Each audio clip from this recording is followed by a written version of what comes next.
It's Tate, your forever finance guy here, and if you haven't checked out my previous video, go check it out because we're picking up right where we left off. Okay, so you've been tracking your two numbers for a couple of months now, and you have a pretty good average of what comes in and what goes out. Now we're gonna break it down a little bit further.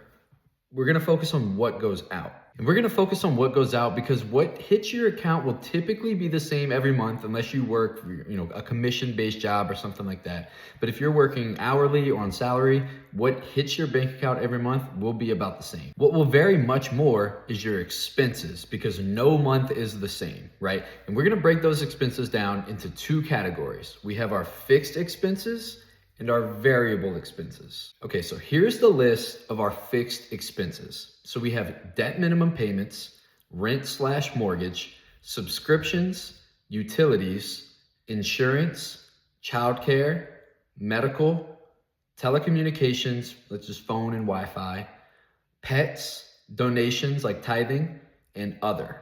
And the reason we want to categorize our expenses is because if we want to create more margin, which is just the difference between how much we bring in and how much goes out, then we really need to pinpoint our expenses and see where we can cut them if possible. But the first place you want to start cutting your expenses is the variable expenses. We call it food, fuel, and fun, but it's much more than that, right? So this is going to be groceries, going out to eat. You have gas, maybe it's Christmas time and you got some gifts and stuff. Something comes up every month. There's a holiday, there's an accident that happens. Something is gonna come up every month that is gonna fall into that variable spending category. And the reason we focus on variable expenses is because if you have a mortgage, you can't just pay less to your mortgage. If you have debt, you can't just pay less to your debt. Subscriptions and other things in the fixed expenses column, yeah, you might be able to cut back on.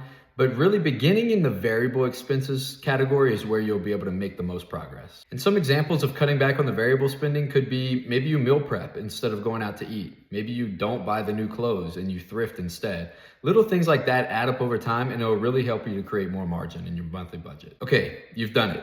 You've got your two numbers, what comes in and what goes out, and you've categorized what goes out into your variable expenses and your fixed expenses, and you've even cut back a little bit and created some margin.